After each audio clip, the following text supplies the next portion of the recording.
Kawasaki. And the MGF's back there as well. Constantly needing work, these two. Anyway. Well, inevitably it's going to be sat on my dad's lap in front of one of his cars, isn't it? I think it was a Saab 9000 around a car park, and then another Saab 900 he had. Not long after that, it was when I was about 9, I went travelling around Australia in our 72 camper, and I drove that for a bit. I couldn't reach the pedals, so, oh no, I couldn't reach the clutch. So my dad was doing the gears. That was fun, on a dirt road in the middle of nowhere. I learnt to pass my test, crucially, in a 2004-ish Corsa. Dull, but it was all right, you know, easy to drive. My first car was a 1987 Fiat Panda 4x4. I had got myself a brochure before I started to learn my driving, and so I was shopping for one even before I had my licence. Great car, that. Had it for a good few years. Taught me a lot about car maintenance. Yeah, brilliant fun. Great in the snow, because just as I passed my test we had that crazy winter, and I used to go around drifting it around in snow all the time.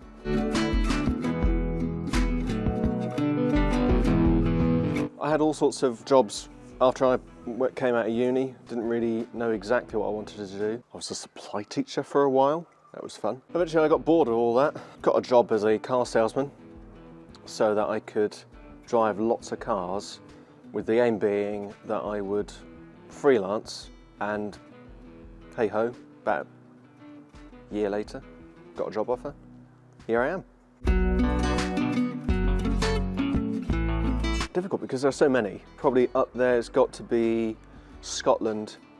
First time I did the NC 500, 2017, in a Ford Focus Smart 1 I just bought, and it'd only done like 23,000 miles, so it was fresh. Without really knowing the car properly, I just caned it around the NC 500. That was a good one.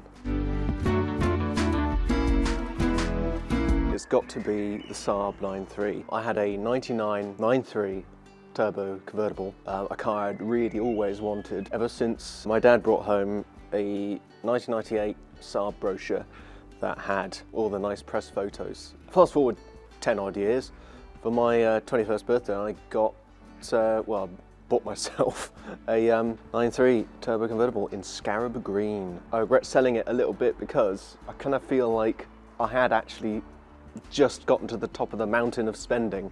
I'm sure we've all been there.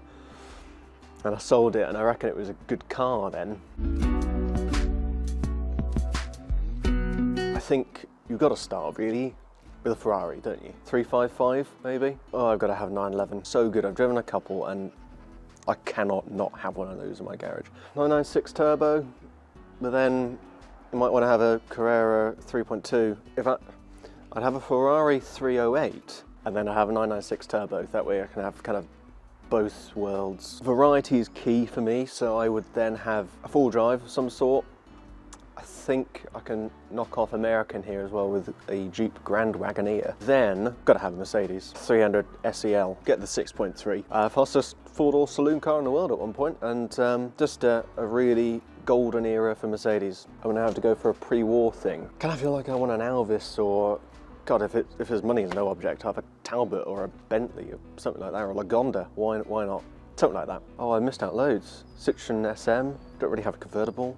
Oh, Lancia Aurelia. Yeah, 5 is too small really, isn't it? We've teamed up with Lancaster Insurance to give away this awesome Ford Escort XR3i. You can enter at the link on screen or at various classic car shows this year. Get involved, and for completely free you could win this hot hatch icon.